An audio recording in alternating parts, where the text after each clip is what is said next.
wicket. So once I got information, I use it to my advantage. Absolutely. But let's talk about your batting. It's been a revelation. You've come in, you've attacked the spinners, and you've enjoyed it. Yeah, I just back my game plan. Once the ball's in my zone, I back myself to play the boundary or even get a four. And at the same time, trust my defense and the same time rotate the strike as well. Now today, coming into the game, what was the chat before the final game or final day? Just the belief and trusting your game plan and backing ourselves to win the game. Also, the fight back we showed in second innings, bowling out Pakistan for a cheap total, brought back the belief, and we know once we batted well, we're in with a chance to win the game. The consistency that you worked on, the consistency, even when you slow it up, is that the key to your bowling? Yeah, just a variation in pace and hitting the same length over and over and being consistent. Consistent is the key to everything in life. Yeah, you've been very good, very consistent. Thank you very much. Fabulous performance from you. Thank you very much. Jamil, it's been an absolutely fabulous series for you. You started off first test match, you mentioned that you worked on the speeds that you bowl and you slowed it up. Yes, speed is very important, and we had to work out that the slower you bowl, the more effective you'll be on the wicket. So once I got information, I use it to my advantage. Absolutely. But let's talk about your batting. It's been a revelation. You've come in, you've attacked the spinners, and you've enjoyed it. Yeah, I just back my game plan. Once the ball's in my zone, I back myself to play the boundary or even get a four. And at the same time, trust my defense and the same time rotate the strike as well. Now today, coming into the game, what was the chat before the final game or final day? Just the belief and trusting your game plan and backing ourselves to win the game. Also, the fight back we showed in second innings, bowling out Pakistan for a cheap total, brought back the belief, and we know once we batted well, we're in with a chance to win the game. The consistency that you worked on, the consistency, even when you slow it up, is that the key to your bowling? Yeah, just a variation in pace and hitting the same length over and over and being consistent. Consistent is the key to everything in life. Yeah, you've been very good, very consistent. Thank you very much, Fab. Thank you as well, Jamel Warkan. We just heard from Warkan there in his exploit. He's the leading wicket taker with 19 wickets in the test match, and he's the man of the series, man of the match as well. Jamel Warkan batted and bowled absolutely well in that series, the two-match test series with Pakistan and the West Indies. The West Indies, when Kevin Sinclair went to the wicket, Mohammed Rizwan, the Pakistan limited overs captain, remarked to him, "Welcome to the graveyard." And the West Indies dominate Pakistan in the graveyard to get an unexpected victory after 35 years visiting Pakistan for Test cricket. The West Indies once again win there. It is the first time since 1990 that the West Indies would have won there in Pakistan. No cricketer on that pitch or on that field from the West Indies team would have been alive the last time the West Indies win a test match there in Pakistan. So the memories of them winning in Pakistan only reside in the dressing room, not on the field. It was a remarkable victory indeed from West Indies. A good and a great comeback, starting the year like they would have started it in 2024, losing the first test to Australia and coming back to remarkable winning the second test there in Brisbane, and also losing the first test against Pakistan and coming back to win in the graveyard against Pakistan in the second test. Well done to the West Indies. A remarkable performance once again from them. We're quite happy for their performance. I just want to give a shout out to all our viewers from all over the world that have joined us this morning to review the West Indies dominance over Pakistan in this second and final test of the two-match Test series. The West Indies move above Pakistan in the World Test Championship rankings. Pakistan will absolutely finish at the bottom, at the last, because of their defeat to the West Indies. Um, I have Hall of Famer with me here, Mr. Dennis Eat. I also have the Honorary Secretary of the Cricket Hall of Fame, Mr. Dale Brown, as we discuss now the West Indies' remarkable victory over Pakistan. Mr. Eat, good morning to you. Jamel Warkan said that consistency is the key. He was very consistent in this test match. Yes, good morning to you, Junior. Good morning, Brother Dale. And of course, a big shout out and welcome to all the viewers, listeners of the West Indies Cricket Development Academy.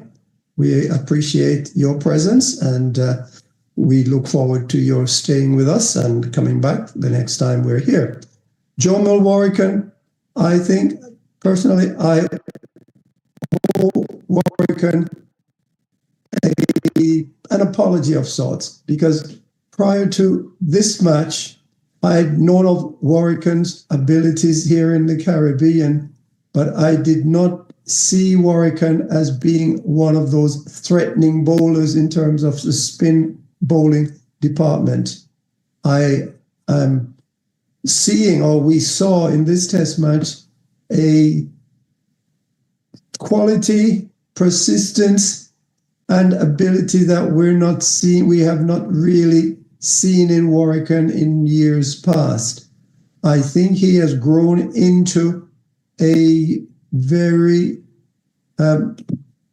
difficult strike spin bowler as far as the West Indies is concerned. And at one time I had thought that Akeal Hossain would perhaps have been a good bowler for this series. For obvious reason, Akeal wasn't around. Warwican has stepped up and showed what he has to offer. And I have a feeling that we will be seeing a lot more of Jomel in future test matches. Not only did he star, as Junior has pointed out, with the ball, but he did very well to help the West Indies with the bat. And I firmly applaud his tenacity, applaud what he brought to the game, and give him plenty of kudos for how he carried himself during this match and his performance is well done, Jonah. Back to you. Yeah, Mr. Brown, your thoughts on Jamel Warkan's performance? Yes, good morning. Good morning, Sir Dennis. Good morning, Mr. Codlin. Once again, I thank you for having me here, and good morning and greetings to all the viewers. Well, obviously, Warwican performed quite well. One of the less known things was that in 2024, in the few matches that were played, he actually outbowled Gudatesh Moti.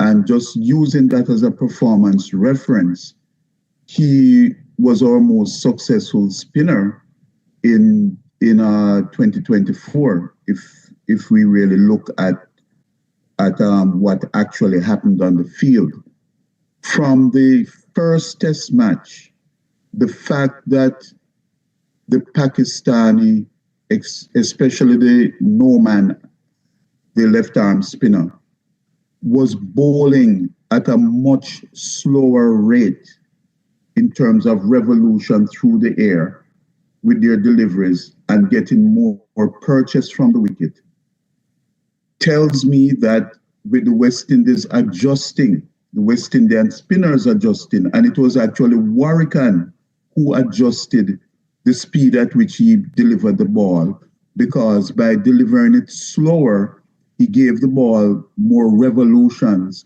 and the ball, for that reason, when it was coming down from its height, it dipped more, and that caused the batsmen problems. He continued doing it through the two tests and was rewarded for it. It's not so much the wickets, it's the fact that mentally he was able to adjust almost in mid-series. They didn't go there with the plan of doing it, but whoever introduced it to him, whether it was he himself or one of the coaches, I didn't hear him mention anything about a particular coach. I know they have statisticians there working with them, but I noticed he never mentioned that. And I also know that Moti followed his example when he saw how successful Warwican was. And that rubbed off, and even Sinclair got among the wickets by the last inning and bowled well. And so I'm impressed by him. What we want to see, he used the word consistency, but that word does not mean anything until you actually exercise it. Every single game, every time you go out there, you have to be consistent. Doesn't mean you're going to take 6 wickets and 5 wickets. It just means you're going to bowl well and you will be successful over the long haul. So I'm looking now for him to continue with that and then to show the adaptability when he goes and plays on different wickets that may not be as helpful to him, and to see how he adjusts and adapts his approach to those games. Yeah, absolutely. Thank you for your thoughts so far, Mr. Brown. The West Indies captain, the embattled West Indies captain Craig Brathwaite said, I would say Pakistan could prepare the pitch how they want. What I'll say is batsmen will not be averaging high on these pitches. You would average 15 through 20, and obviously the spinners will do well. And as I said, it's a difficult test pitch to score runs. You're going to get out regardless. It's just a matter of when. So you know, as batters, we had to come up with a plan of how we want to score and put runs on the board. Mr. Eat, your response to the West Indies captain. Well, you know, Craig has come out this series, and after the first test, we were writing his epitaph.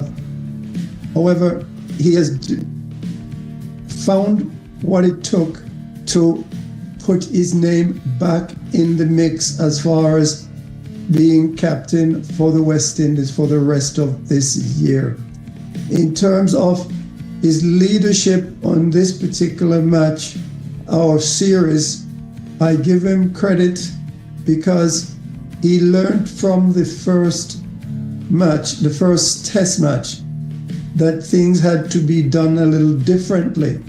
So I was particularly surprised that after the first match, when he won the toss on the second test, he decided to bat. I thought maybe he would have taken the field first. Now it turns out that the decision, and obviously he may not have made it in a vacuum because he would have had discussions with others, but nonetheless the decision to bat first turned out to be very critical and crucial in what happened, thanks in no small part to the tail wagging the butt, wagging the dog, so to speak. Because had it not been for the performance of the tail, the West Indies advantage that they had in the end would certainly not have been there. Craig batted very sensibly. He put his head down and he was more aggressive than we've seen him of late. However, I fault him for losing his cool, losing his control when he charged. Having scored 50 runs, that was a time for him to put his head down. But because we meaning the West Indies, had 4 more days remaining, there was no need for him to charge like a bull in a shop to get himself bowled the way he did. Anyway, I give him kudos. I think he carried himself well in this series and in this test match, rather, the second. And I suspect very strongly that even with the new head coach coming in, changing of the guard, I have a feeling that he will remain in the position as captain of the West Indies. Back to you. Yeah, thank you again, Mr. E. Mr. Brown,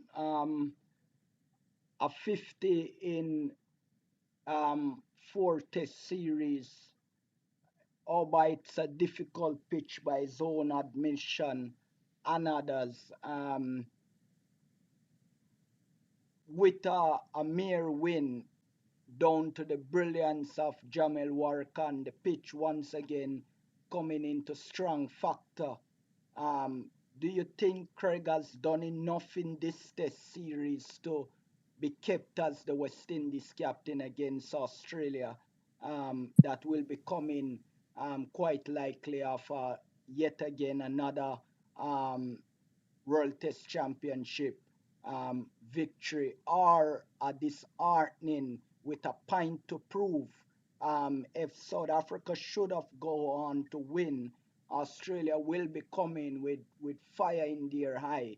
Do you think Craig Brathwaite can be the man, showing what he has shown in this series to lead West Indies forward in an all-important year coming up? We have test match against Australia, possible against Pakistan, again in the Caribbean, and also away to India. Do you think Craig Brathwaite can guide us through those test matches? Okay, well, first, I will stick by my words. I don't believe that leading the West Indies into the next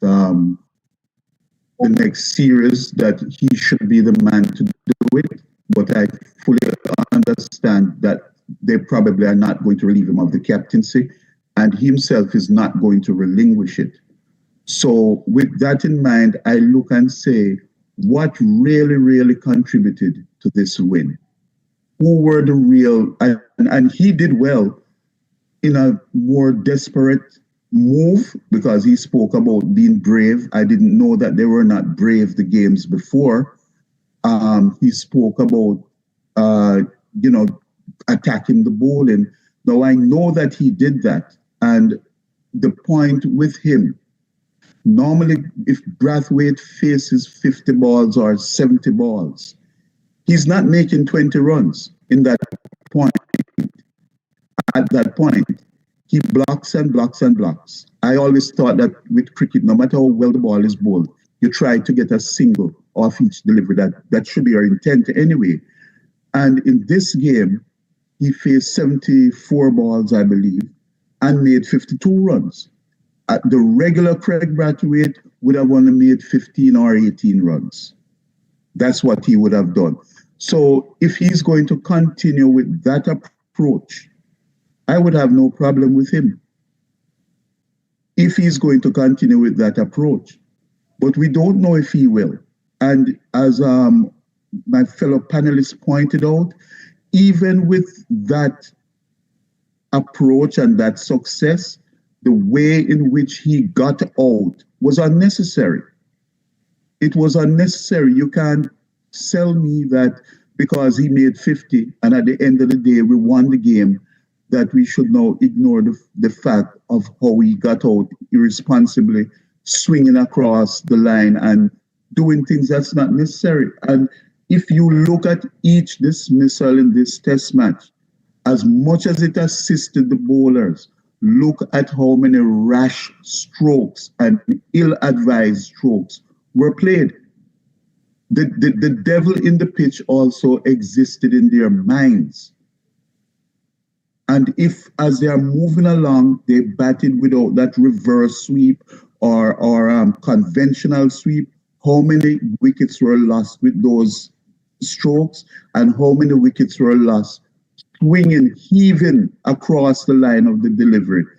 And just check them out and see what happens. Yeah, absolutely. 150 should tip the tip the scale for Craig Brathwaite to remain as West Indies captain? Question need to be asked if he's the right man to lead the team forward. A century would have done it for him without a doubt. But a mere 50 will not, in our view. Kevin Sinclair, the lesser of the spinners on tour, but with the injury, the recurring injury of Kimar Roach, he really stand up and showed his hand in this series, Mr. Heath. How impressed are you with him? Junior, before we respond here, I just want to welcome John Melbourne to the team. You may not have been aware of his presence, but he's certainly here. And maybe you might want to redirect that question to John. Absolutely. You could take it, John. Thank you so much, Junior, and a very good morning to the panelists. And I am actually, should I say, my Gladbach boss, because I was really hard on that West Indies win last night. When I heard that Kemar Roach had an injury issue and would not bowl in the second innings, I did have a concern. I wondered how Brathwaite would have marshaled the troops, or how he would bowl, use his bowlers. And I was kind of surprised, actually, that last night, or should I say this morning, he opened with Kevin Sinclair.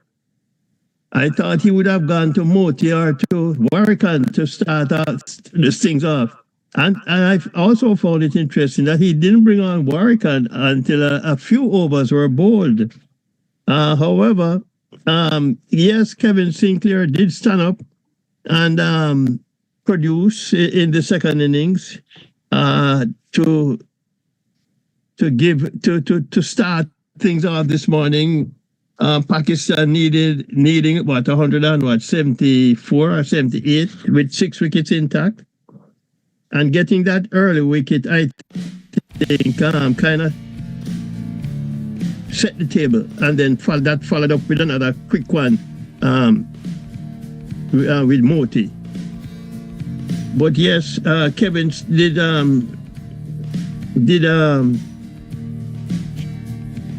help West Indies win this one, and with Kamar Roach not available. It's interesting that Brathwaite only used 3 bowlers in the second innings and got the job done, and kudos to West Indies. But there's another side I think we might not, I don't think we have mentioned in terms of the bowling, our spin bowlers, that Nikita Miller is on the tour, and I wonder what impact Nikita might have had in helping the spinners in this spin-friendly situation. And I think maybe we have to give Nikita some credit in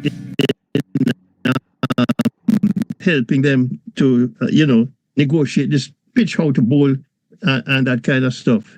But, again, congratulations to West Indies on winning this second test and sharing the series. But I don't know if after the first innings, you guys might have heard an interview with Jamel Warrican, and he talked about field placing. It need to be a little better. Yes, we did. Okay, so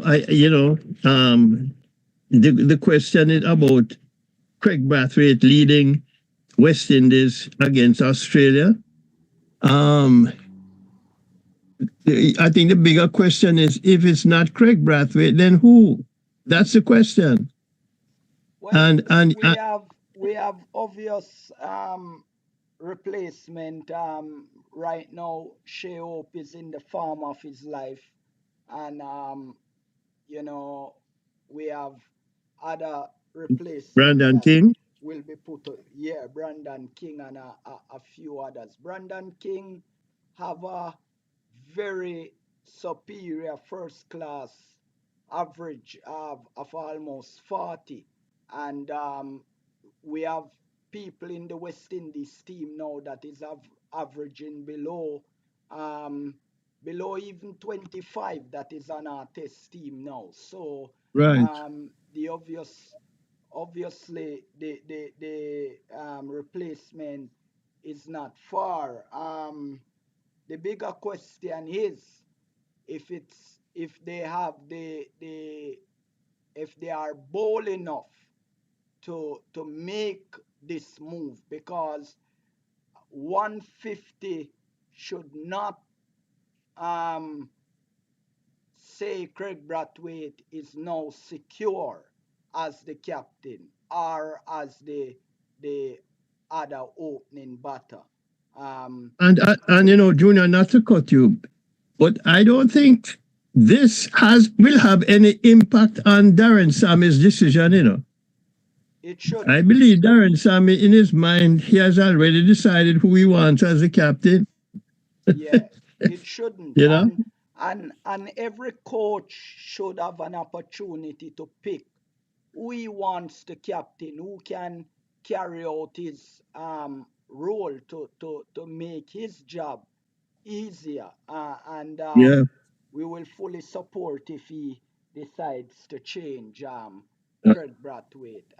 that's What we right. want to look on as we dissect this test match is that same word that Jamel Warrican would have used about field placement. With a senior player being open to say that, it tells you that something is clearly not right with Craig Brathwaite. You think it's because a lack of runs that he's scoring would have contributed to him getting some of these decisions wrong. To you again, John.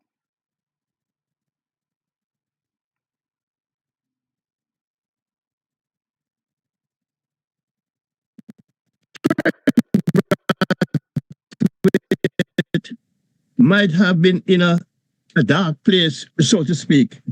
Not scoring runs, the team losing, and being the leader of the group. I think maybe I don't know if psychologically it was impacting his decision making on the field.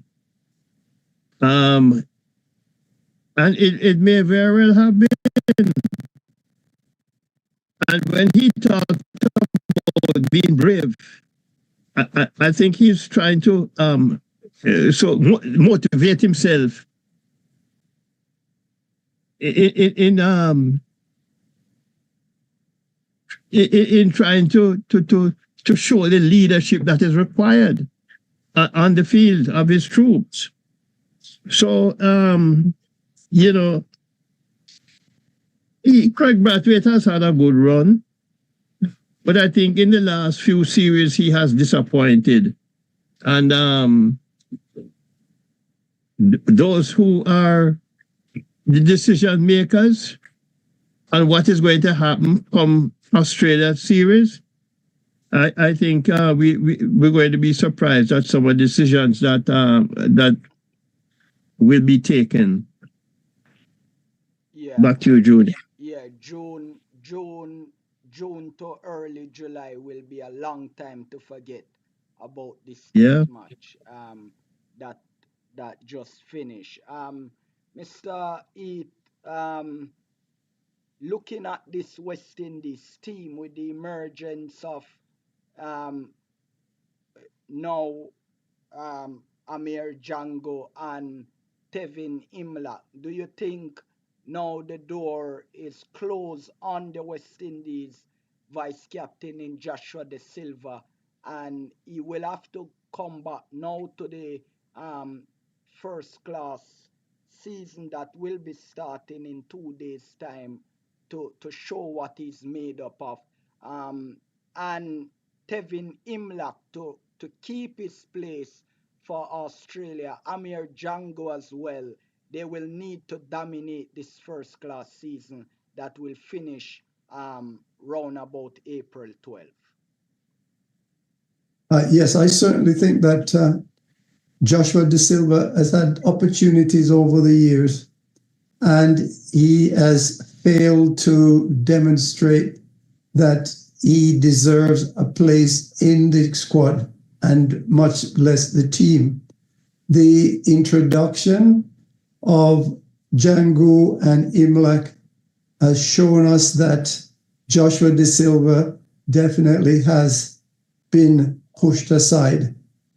And even with a performance in this upcoming West Indies Championship, it might be very difficult for Joshua De Silva to get his place back, because this would be the first series for both Django and Imlach. And those of us who watch closely noticed the dexterity of Imlach behind the stump. Very competent. He was always in position, and he read the movement of the ball off the pitch very, very competently, and he failed to, allow too many balls. I mean, in fact, in terms of buys, the only one that went by was definitely not ones that he had, missed. So Django and Imlach, I think, will certainly be in the squad. Casey Carty has had an opportunity, and he now, I think, will probably be sitting on the sidelines. And, it was remarkable that we had a test match in which, growing up and watching test cricket, it's unheard of that you're going into a test match without at least 2 quick fire openers or bowlers. This is the first test match, I think, in my recollection, where the match was played and won without a tremendous input from quick bowling. And so at this point, I think Kemar Roach, because of his advancing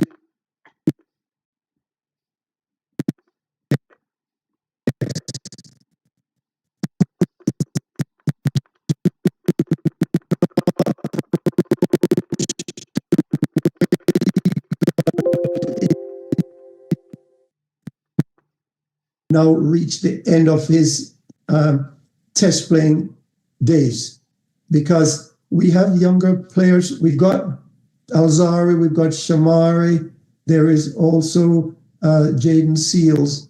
So very likely, I think that we will be waving goodbye to Kemar Roach, and that's not because of his lack of abilities, but because of his fitness position going forward.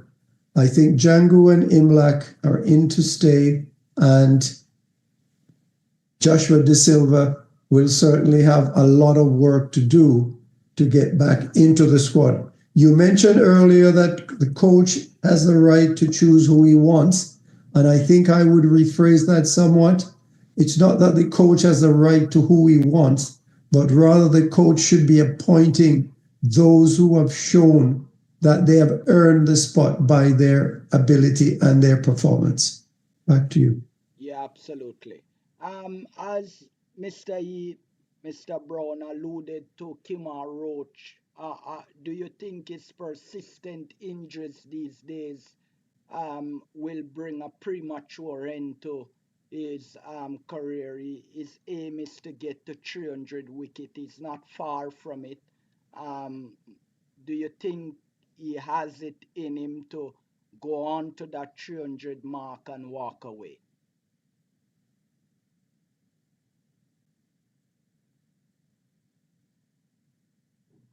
You're muted, Dale. Yes, Um, Certainly, from a skill point of view, he certainly has it in him. Whenever he is healthy enough to perform, he bowls very well. And we just have to go back to the first inning of this completed match to see the level of skill that Roach displayed in that inning. And it is funny that or ironic that he got injured not while bowling or anything, but while taking a fantastic catch. And that sudden movement of stretching and diving for the ball, he injured what appears to be his groin. And it's very, very unfortunate. But to your point, he is definitely injury prone at this stage of his career, and it's a matter of nursing him through a few more test matches and affording him the opportunity to get to the 300 wickets. I do not have a problem with him continue playing, except not at the expense of the other fast bowlers, number one, and number two, if it's going to upset the balance of the team, because we cannot put personal goals ahead of team goals. I know they are trying to phase him out and wean him from the team, and I would love to see him on the coaching staff, for example, where he can guide Shamar, Alzari, and Jaden Seals. Because if all four are healthy and Warwican bowling well, for example, do you leave out Warwican and put Roach in there knowing he may break down during the course of the test match, which can happen to anybody, but he's more prone to it than everybody else. So if it does not set the balance, and I think one of the reasons why he also went to Pakistan, and we know he was ill for the first match and then broke down in the second, is because of the unavailability of Alzari Joseph and Shamar. and Shamar Joseph, the two Josephs. And that is a problem because if we have this quartet of fast bowlers, but half of them is not going to be available, then it forces you to go to a Roach because after you go past these four, for the time being, our cupboards are a little bit bare. Unless there is somebody out there who is sleeping in the background, like how Warwican was sleeping in the background, there must be someone else there that all he's waiting for is his chance. But the only way you're gonna unearth that person is if you have confidence to give them that opportunity. Yeah. Hall of Famer Melbourne, and good morning to our viewers in the comments. Sherwin is from the state or living now in the state. Said good morning to us. And he has some point here. We have some fast bowlers, and we're gonna have a little dive into that in a moment. We'll touch that. But John, um, looking at this West Indies team now and what would have transpired, um, Warrican and his validity in the West Indies team, looking back at Rakim Khanwal and what he would have accomplished in India playing against Afghanistan in lockdown and spin friendly pitch, he ran through Afghanistan like Warkan would have done with Pakistan here. The question really is, does Warwican fit the bill as a all condition spin bowler? Um, can we say Warwican have now discovered? Warwican has been around for a lot of years now. As the captain Craig Brathwaite would have said, that he's in and out of the team. He's in and out of the team because he's very inconsistent. He doesn't bowl well on unhelpful spin and unhelpful pitches, which is not conducive to spin bowling. So, do we bring a Warkan to Australia? Do we bring a Warkan to England? Do we bring a Warkan to South Africa? Um, Knowing that he will give us a wicket no matter the pitch that he plays on? That question is to you.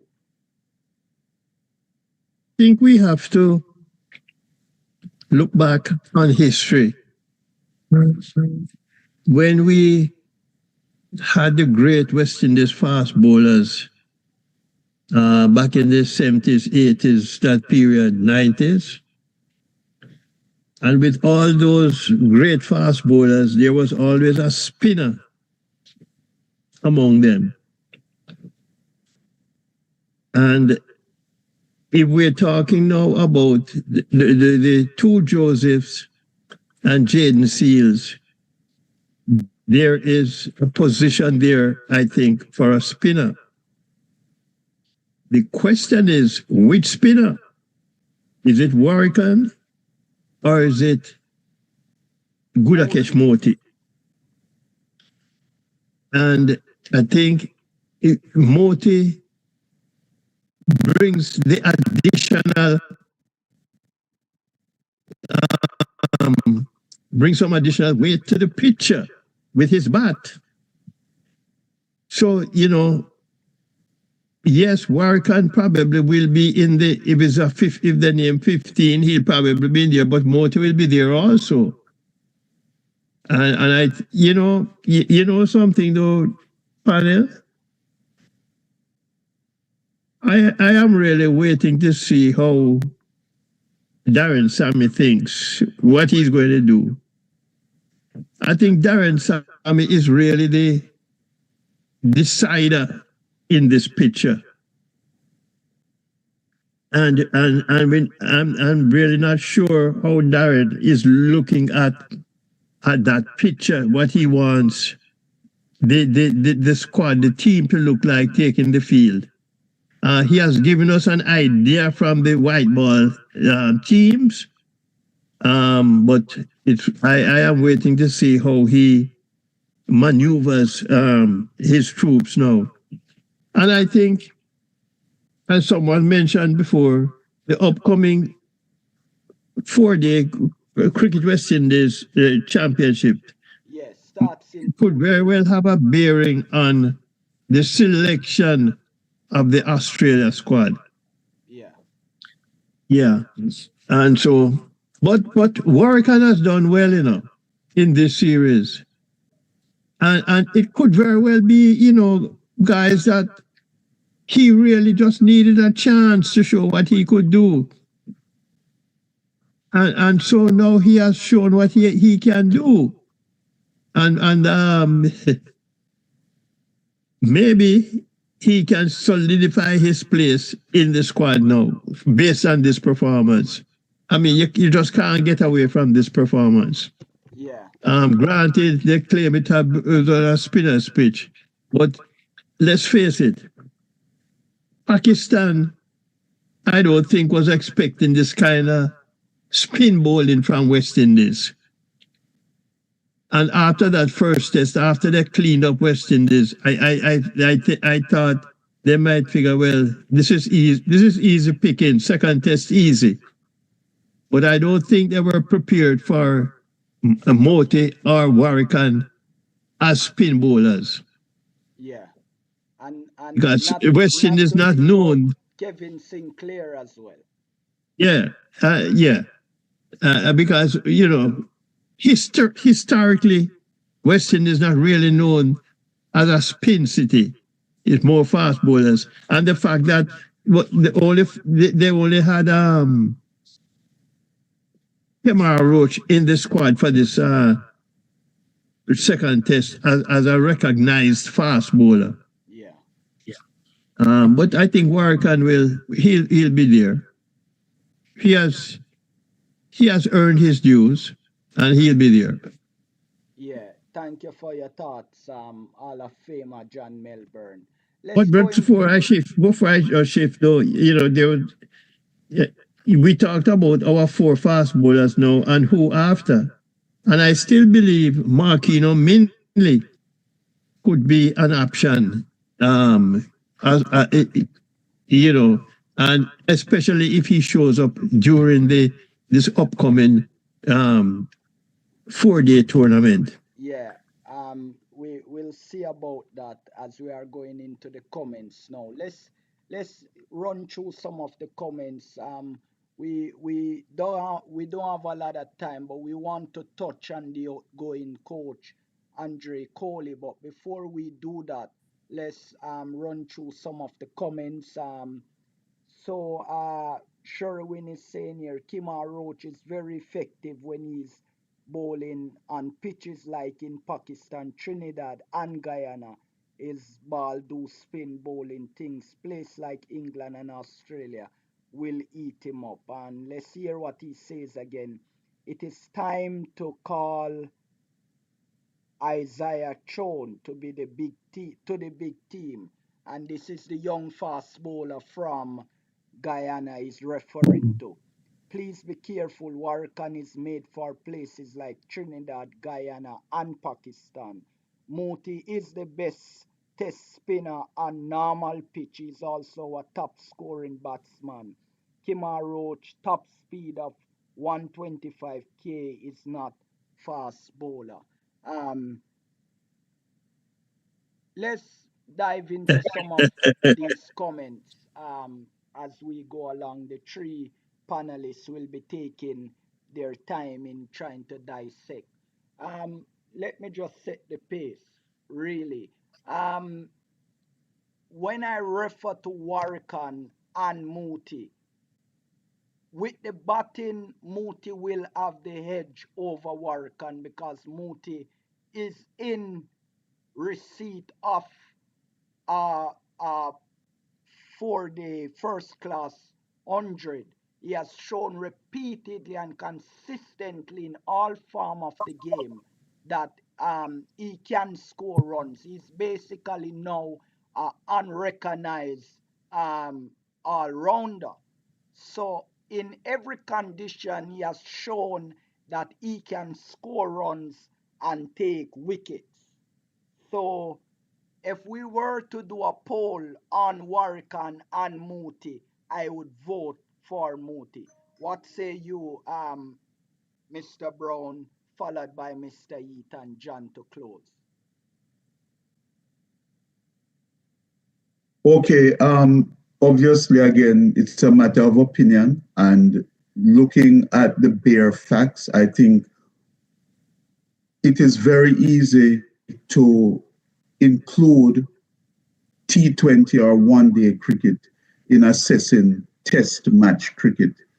The fact is, at test match level, prior to this series against Pakistan, Moti took his wickets at almost 60 runs apiece. That's 60 runs apiece.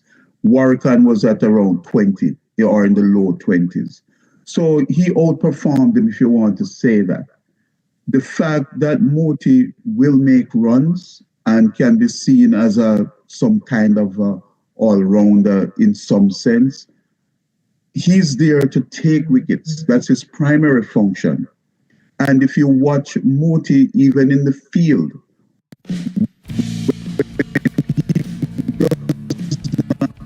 and it's not to knock him because he's a good bowler, but you have to go with the form bowler, the person who has maximum confidence in themselves, not in a secondary role, but in a primary role.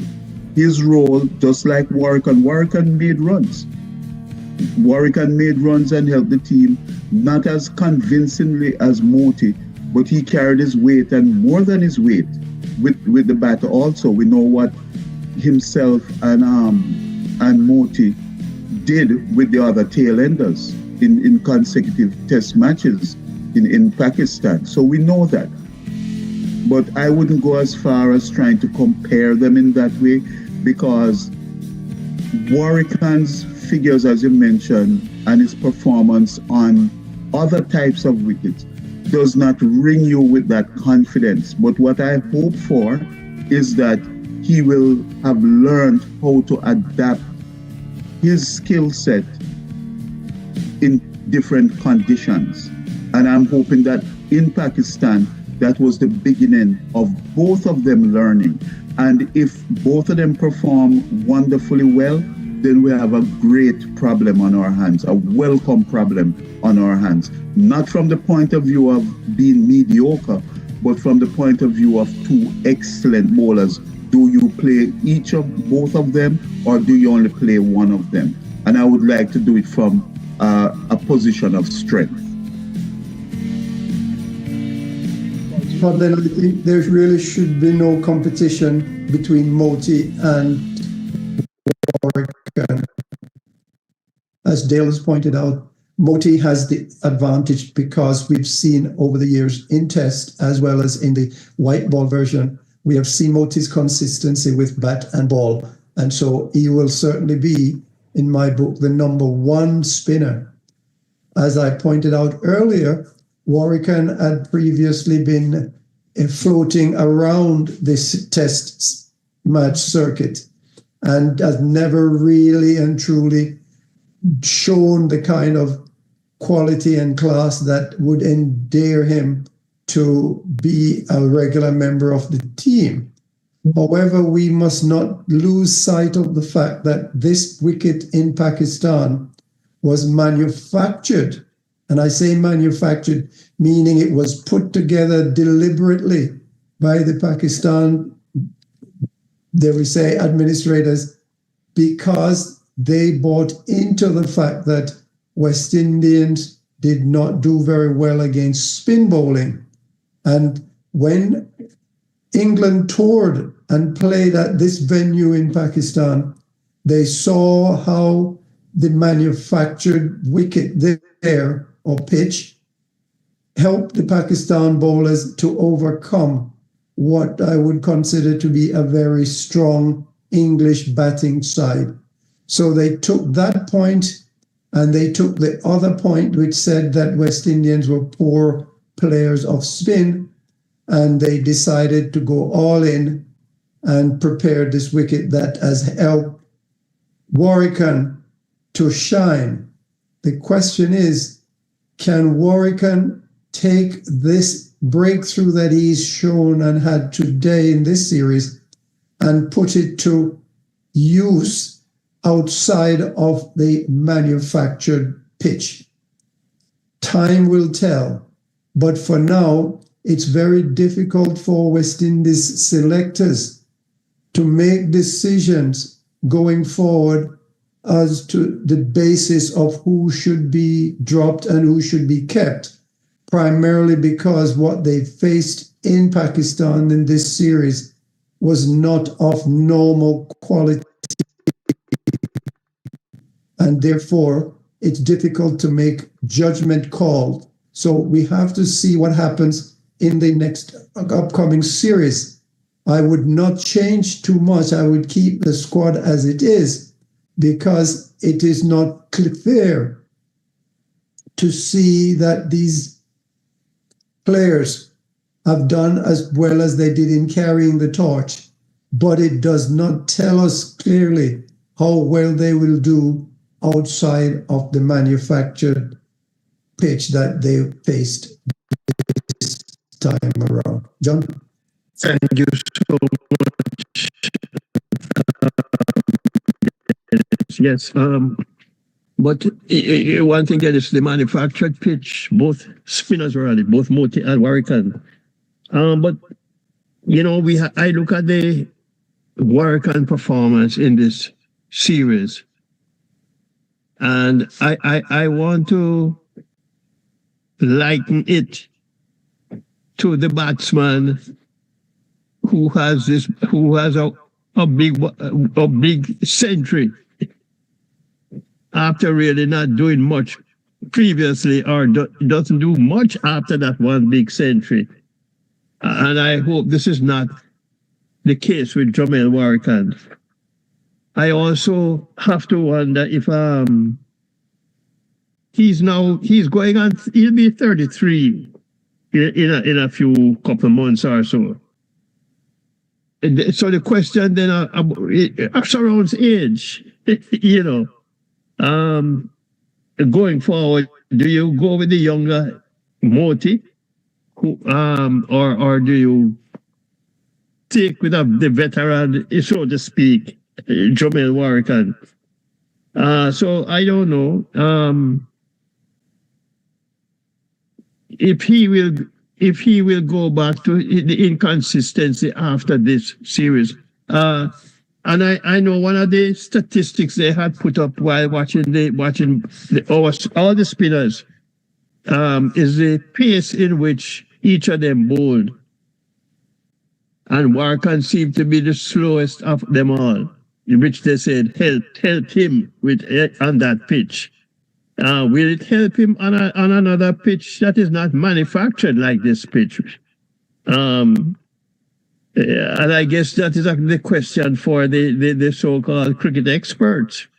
But as I say, it's going to come down to Darren Sammy again on how he sees, or what he wants, and what he wants in a team, and on that 11 that he's going to put on the field, that he expects to get from them. But congratulations to West Indies. Congratulations to them all. And certainly Jamel Warrican walked away with quite a few prizes and dollars incentives that I think will certainly help his coffers going back home. I thought, it was really interesting to see how he cleaned up, so to speak, with the awards, with the various awards that he got. Bowl of the match and that kind of thing. Of course, for his 9 wickets, he got another award for the player of the series. He picked up 19 wickets. You cannot sneeze at 19 wickets in 2 games, Yeah. So, but going forward, I don't know if that is enough to keep him as in the team ahead of Gudakesh Moti. Absolutely. Let's take a few minutes with the fast bowlers. Kimar Roach going to England to play for Surrey after he gets over this injury and might get injured again in England. So let's look on potential replacement for him. In our comments again, Mr. Brown will go first. In our comments again, based on what we see in our comments, Isaiah Chone, we have another from Barbados, that McAllister, and we have Anderson Phillip. Anderson Phillip has a lot of experience in terms of going on tour with this West Indies team, Australia, England, and now Pakistan. He was also in the team against South Africa here in the Caribbean. And so if there's an opening, naturally will be in, and he will go back to England to also play county cricket again. Where does now this leave for Markino Minley to come into this West Indies team, in your perspective, Mr. Brown? Mindley has been around for a while, and he has gotten part of the problem with him, I believe, is that Jamaica may not be as consistent with him selecting him. But from the names that you mentioned, the youngster, I think he's 20 years old, Isaiah Thorne, he is the one that I would want to give that opportunity to, because he has shown that he has more upside to his game than the other two gentlemen that you mentioned. Anderson Phillip has been around. He has gotten the opportunity to tour and is around the team, of course. But there are times when we have to make brave decisions. And this is a time to do it. Just as how Shamari Joseph exploded on the scene, I believe that Isaiah Thorne has the potential to do the same thing or be on the same trajectory.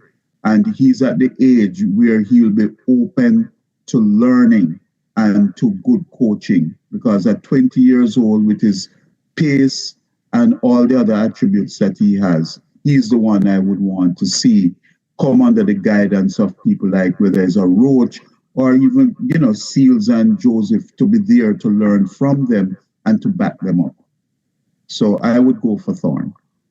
Absolutely. I hear you on that. Mr. Heath?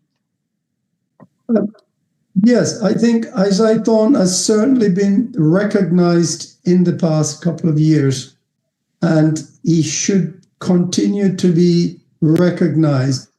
The unfortunate thing for Isaiah Thorne is that West Indies has Shamar Joseph and Alzari Joseph and Jaden Seals. And at the moment, that competition is very stiff for Thorne.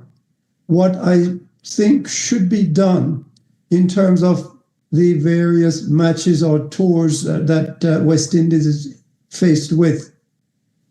There was a time when tour matches usually involved playing 2 or 3 warm-up matches before the main challenge took place.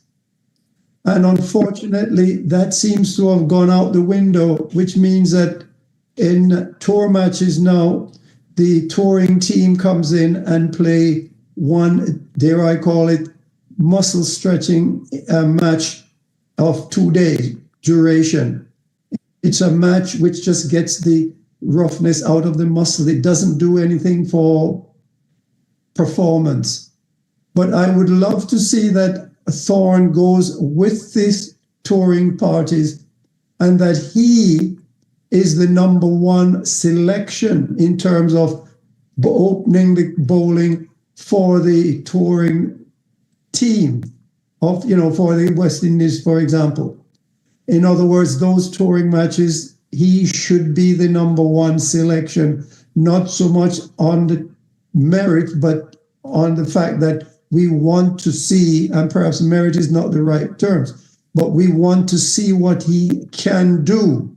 And so I would definitely want to have him on the touring party, and I would definitely ensure that he plays every match that the touring parties plays, just to give him the experience and to see how well he can adapt and whether or not he's ready for the main match, because injuries will happen. Shamar, Alzari, Jaden, they may well get injured, and there'll come a time when we'll need a player of that quality. Mindley is somewhat on the slower side, and I don't think he does enough variation when he's playing in the county match and when in the championship matches. So I'd like to see Mindley develop more movement off the pitch with his deliveries before he proves that he's ready. But nonetheless, I would certainly keep him in mind, but Isaiah Thorne should definitely be in the squad. John? Yeah, the consensus about Isaiah Thorne, yes, the youngster. And I think this is how Darren Sammy is going to go with youngsters. I think he's going to go away from some of our more senior players and only keep the ones who he thinks can help in the development or in his mind what he wants to see maybe over the next 2-3 years in terms of a West Indies test team. And so Django is going to be there as one of the youngsters. Also, well, of course, Athanasis will be there. But I think in terms of the fast bowlers, he might very well bring in Isaiah Thorne, but I think a lot is going to depend on what takes place during that championship, for the championship of the West Indies, to see if any other fast bowlers might be emerging, because West Indies have this emerging team, you know. Um, so I think Isaiah Thorne as a youngster could be. But then they took him. Where was it? They took him where, to England Ireland, a to few Ireland. series ago, and I wonder why they didn't also take him on this tour to Pakistan. Instead of Anderson Phillip, because I don't think Anderson Phillip is going anywhere.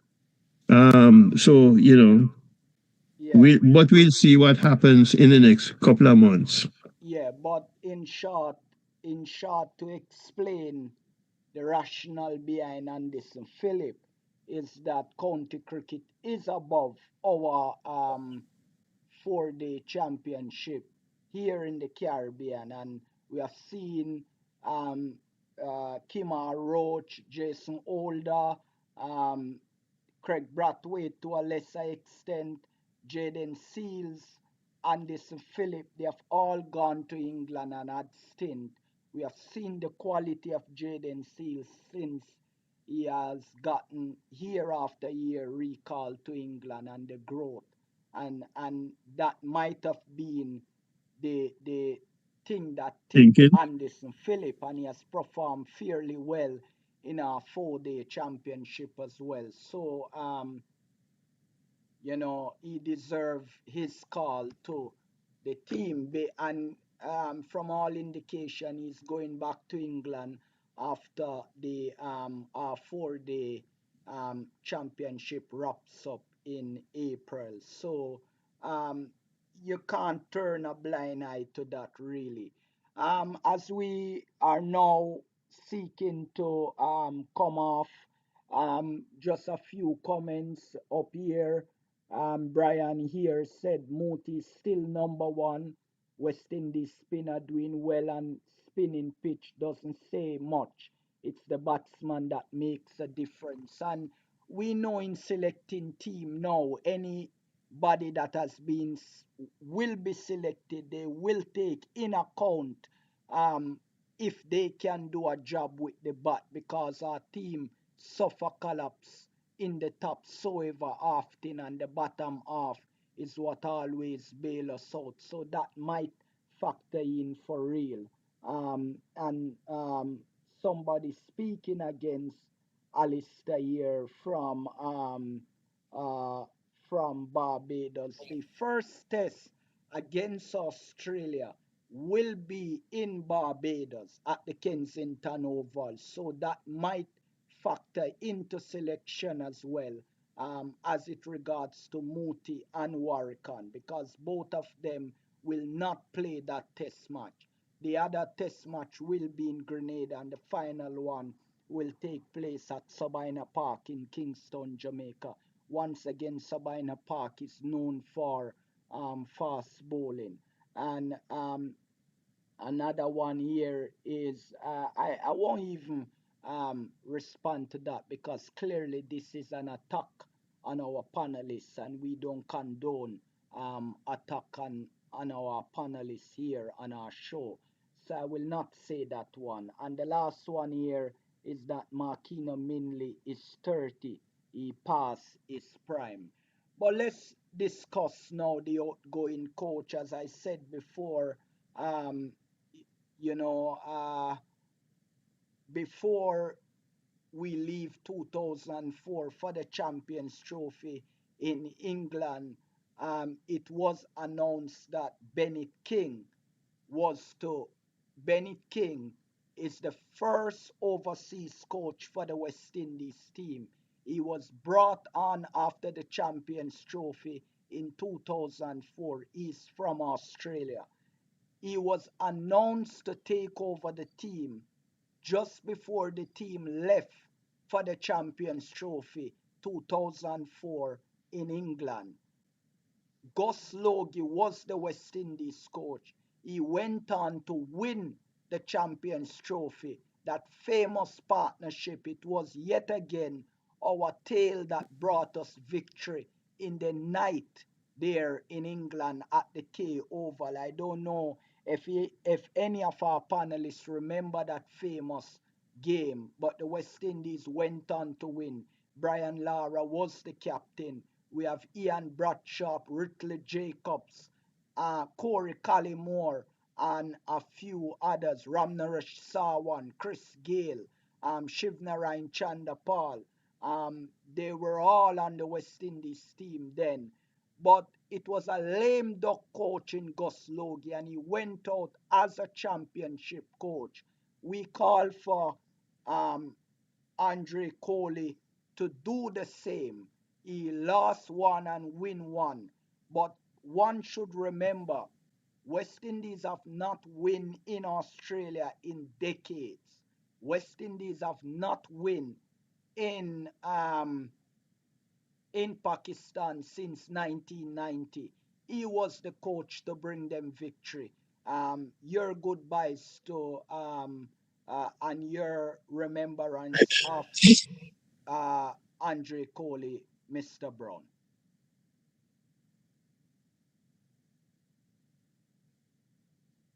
Yes, well, first and foremost, I'm happy that the team was able to win this last test match.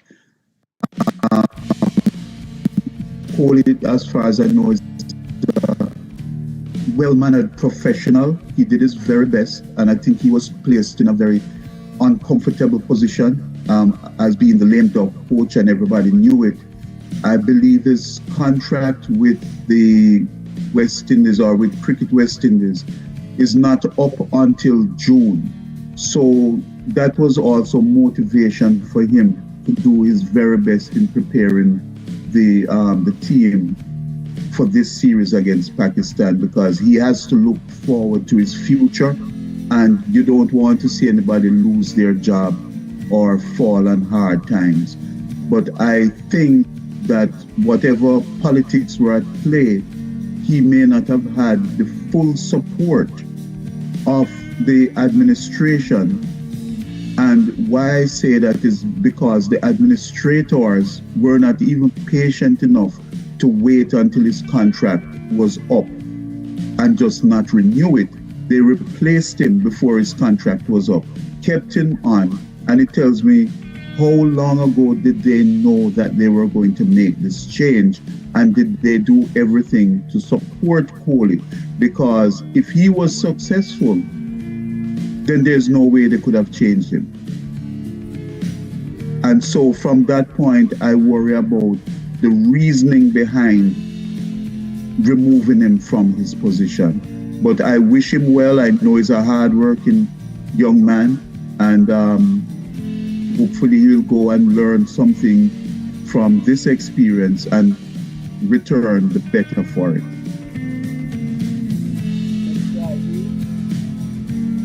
Well, I want to wish Andre Coley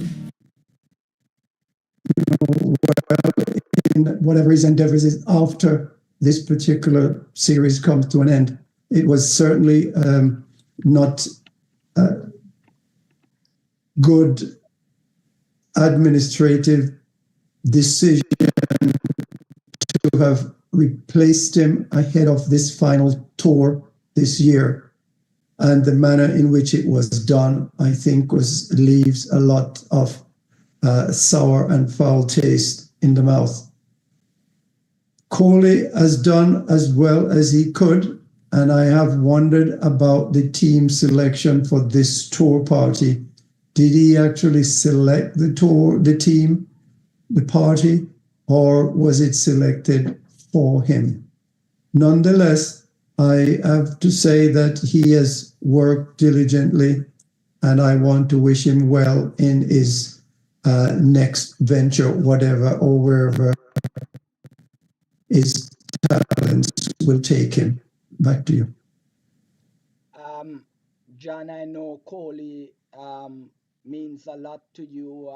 You have praised him quite a lot. His time with the West Indies team and that of Jimmy Adams as well is now over. Your tribute to Andre Coley. He has managed victory in Australia that the West Indies have not winning for a long time, and after 35 years, he has brought this depleted West Indies team to Pakistan, and in the final test in the graveyard, he managed to get victory against Pakistan. Your thoughts on the outgoing West Indies head coach? Thank you so much, Junior. And yeah, Andre Cole has come to the party with a lot of experience and qualifications, and so, but I don't know, while he was the head coach of the red ball team, how much support he got from West Indies cricket management. And he I saw an interview where he talked about the communication between himself and what is he, director of cricket, Miles Bascom, that he wished it was their communication was better. So, maybe it wasn't what he thought it should be, because in the minds of the cricket management, he was already on his way out. It was just a matter of making the announcement. But I think Andre Coley will land on his feet somewhere else. And Miles Bascom has said that he probably that there's a place for him in West Indies cricket. So we will see what that place is. Know that he's not the red ball coach, but I remember when they were about to name coaches for red ball and white ball cricket, I thought that they would have named him the white ball coach instead of Darren Sammy. And I think in my mind, I was a little surprised that he was named the red ball coach and Darren Sammy the white ball coach. But the politics involved in West Indies cricket, I suppose, has landed Darren Sammy now the the coach of all three formats. And we have to just see where that goes. But certainly, kudos to Andre Coley. He has done, I think, as best as he could with the material that was given to him. I think it probably, my little disappointment is that we really have not seen him. Maybe we have not seen him develop a player that we can point to and say, well, that is Andre Coley's camp.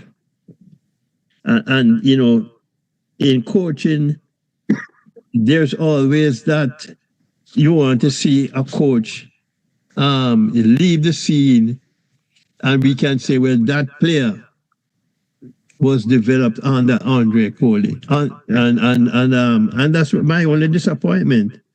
But I think he has had a good run, and as I say, I think he landed on his feet somewhere else.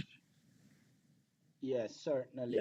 Certainly. I want to thank our panelists, Hall of Famer Dennis Eat, Hall of Famer John Melbourne, and Honorary Secretary of the Cricket Hall of Fame, Mr. Dale Brown, for joining us today. A lot of comments are in the comment, but unfortunately, we are out of time. We can't take them all.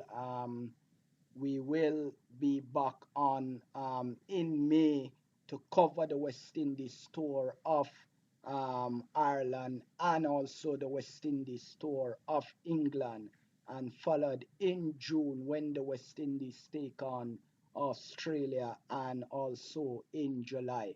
But that's all we have from here. We thoroughly appreciate you being with us today.